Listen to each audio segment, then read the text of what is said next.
Faction Wars Hard Mode, Stage 21 with no nukers. Yes, guys, I am surprised myself. Today was the time, and I've been able to complete this with using exclusively free legendaries and very accessible champions. Not because I was thinking of some video, but because those are the only options I had. How did I do it and what team is this exactly? Let's jump into it. Hey guys, SMZ here, you're back playing Raid Shadow Legends, and guys, the faction that I'm talking about is Dark Elves. Let's go into Dark Elves, and I'm gonna just talk about the champions that I generally have available. Let me also select up the master, even reserve vault, why not? There's a free champion that you can get by using the link in my description. That is Narma the Return, a great champion to battle the Demon Lord. And you can get her alongside other crazy good epic champions like Anax, like Uugo, and like Mausoleum Mage as you progress through the game. How to get these champions for free? Here's how to do it. You go into your Plarium Play and log out of your current account. Click the link in the description and register with a brand new email address. Download the game and then play the tutorial, and you will find Narma sitting there chilling in your inbox. And you can get all of these crazy good epic champions as you progress through the game. Do not miss out on this opportunity. Click the link in the description and get these cool champions. So I don't have a lot of good nuking champions if you look at my screen over here. So some of the champions I have available, they're basically support. So Lydia is a support. Ray is an attack champion, but she's actually pretty bad, so she's not doing enough damage. Then Astrolith can be used niche, but very niche indeed. Then I have Mithrala and a lot of supports. Vizix is a support. Zavia potentially could be used, but it's very difficult to keep her alive, and she doesn't have a high blessing. So my options were limited, and this was a faction I was very scared of. However, I have worked with a few support champions, I've tweaked their builds, and this is crazy because this highlights how powerful blessings are. So the champion that I've used, free champion number 1, is Lydia the Death Siren. Obviously still one of the best free champions in the game. Again, free because you can obtain her without spending money, but it's difficult to get her because you have to do Faction Wars normal mode to get to her. So I use her still everywhere in the game. Hydra, Chimera, you name it. I use her in a protection set, and that's the set I used. I noticed that she can be more than a support. She can do damage. So I have built her for the Chimera in a bit of a damage build. 9-piece protection still, but full max crit rate and decent crit damage. 260 can be higher, obviously. High resistance and accuracy in order to just survive the Chimera. For this particular stage, if you're just looking to clear out this boss, you don't really need that. High HP, good defense, and attack as much as I could pump it in order to do damage. Then we have this relic because it was lying around. I think it was available from one of the events from the Chaos of X. Brimstone on the 5-star, and then these are the blessings. So Lydia is the first champion. The second champion is Mithrala Lifebin, also in a 9-piece protection set and also crit maxed. Around 250 crit damage and 5.7k defense, so high defense, so hopefully she can smack. Accuracy, normally I would build her with very high accuracy, but I sacrificed a little bit to basically be able to do a bit more damage. 478 is still pretty darn high. Don't have any relic on her, and yes, this is interesting because I have Crushing Rend on Mithrala, which is not usual, but for this particular fight it has been quite useful for Mithrala to deal damage. These are the masteries. So another champion is Vizix. So Vizix is one of the champions who I pulled a 6-star blessing out of a soul pulling session, and I was like, what can I do with her? Until I realized that she can be my crit damage tank, because at the 6-star she's one of the more useless champions, and this 38% crit damage on the 5-star blessing just allows you to be a crit damage tank. So she's built exclusively for crit damage. She's my highest crit damage on my team with 407, has to be higher than, I think 380 is my Marius, and then high speed and enough accuracy to land her provoke. That's how I've been using her in the Faction Wars so far.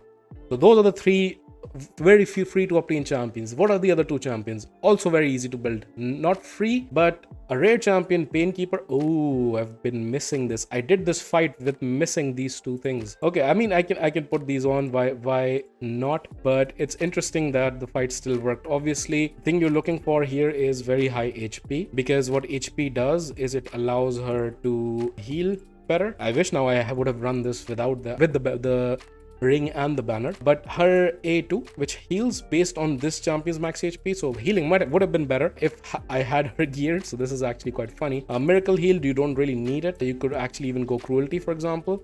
But I have her built in a reflex set, so she can get back to some of her abilities quickly. She has a skill reset by 1 turn as well as the heal. Both are good. So you need to build her with high HP, decent speed, not the highest. And I built her in some resistance to be able to resist some of those debuffs, because she's gonna do the support role. She's a support champion, is gonna do the support role in this team. No blessings whatsoever. And then the final champion on this team is the only reviver I could find, which is Fang Cleric. And he is built in a bolster set. So not the highest of HPs, to be honest, because I was focusing on getting his resistance up and his speed up. But this is his build, not the best build, easily replicable. He doesn't have high blessing, so emergency heal. Does he have blood shield? He does have blood shield, which allows him to heal a bit better, and no masteries whatsoever. So what can this team do in Faction Wars hard mode? So faction, I have unfortunately spent all my keys, so I can't really go in there. But I have pre-recorded like my run with which I beat this boss. So I will now jump into it. Give me 1 sec. All right, so there we go. There's the run. Let's go. And as you can see, it's a total 7-minute run. Of course, we start off with defense down weaken. There you see a good chunk of damage initially. And then V6 with her 400 crit damage also does a lot and controls the wave, which is great. Mithrala with her petrification is amazing. There you see the non-geared Painkeeper still healing. I really wish I would have seen that she was ungeared. But basically after this, the cool thing is there are 2 revivers on the first wave here, Elva as well as Glaciade. We have Lydia on our team, so she can deny the revival once, and the other time you can control them with provoke, with petrification, with also Lydia's A3, which allows the block active skills. But after this, you are just basically killing the waves. One of the other reasons I'm doing a lot of damage here is because I have the ignore defense capped out on the area bonuses. I would highly recommend that if you are doing Faction Wars hard mode. It's one of the easiest area bonuses to max out because it's level 1. Highly recommend that. Now this wave is very tricky. This faction unity champ is very difficult to deal with. So we put the fear of God into him by putting on the hex. Lydia goes with the fears, but Jingwon clears that all up. He goes after my Vizix, and I believe she's either gonna die or drop very low, and there you go, she's dead. Mithrala is amazing because not only can she do damage, she can cleanse. She cleansed the whole team, and now we can put block active skills on this guy. He can be less annoying. We can revive our Vizix, and we're basically just now waiting for either Mithrala or Vizix to take a turn so she can nuke. Vizix dies once more, and the other damage dealer, the threat, is dead. The other 3 are petrified, which helps a lot. Again, Mithrala is so clutch. Even though when she's built for damage, she is still so damn good in controlling and being able to support your team. One of the best champions in the game. There you go, all the threats are dead. Now Mikage is basically the only thing left. She's gonna be a little bit annoying with the stuns and such, but then again, Mithrala should be able to cleanse. There you go. And this is also a weird bug. Plarium fixed this. This is so difficult. We don't know what's going on. We don't know the HP bar or anything.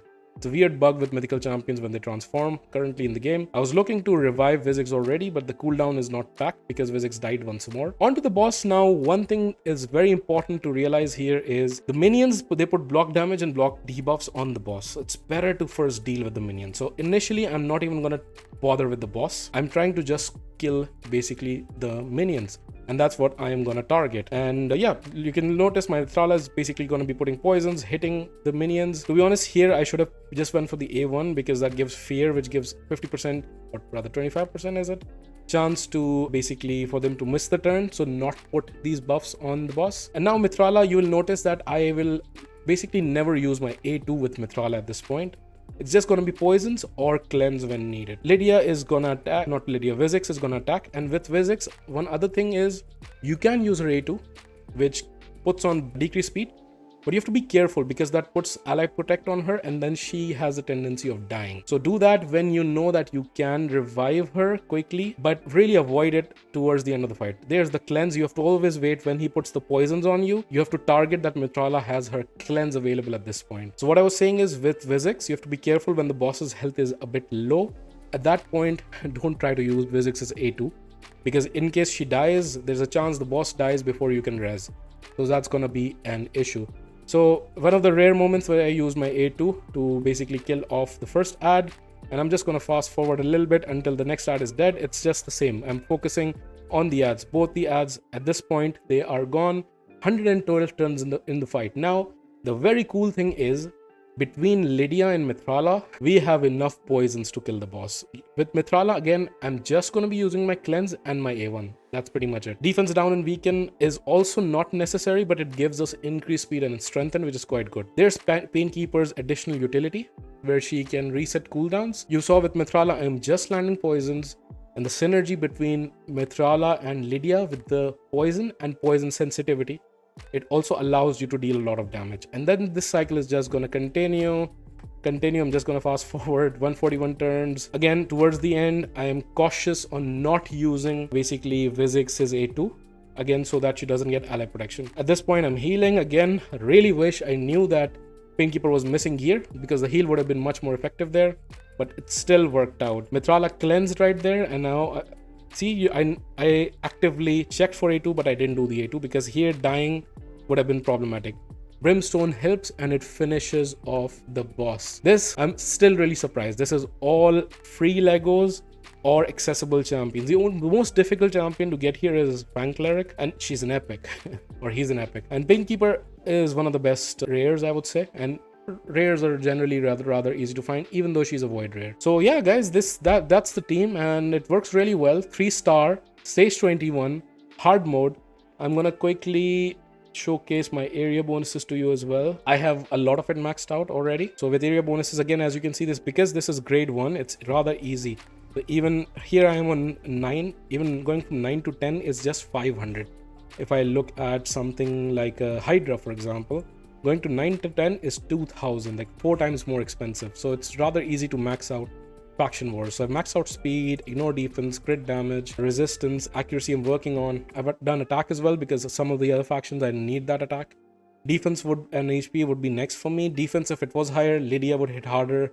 Not Lydia, Mithrala would hit harder, Vizix would hit harder. So yeah, there you have it, guys. I hope that this is useful. I hope some of you who are stuck and don't have those champions can actually work it out with these amazing free legendaries. Thank you very much for watching till the end. Appreciate it a lot, and see you next time.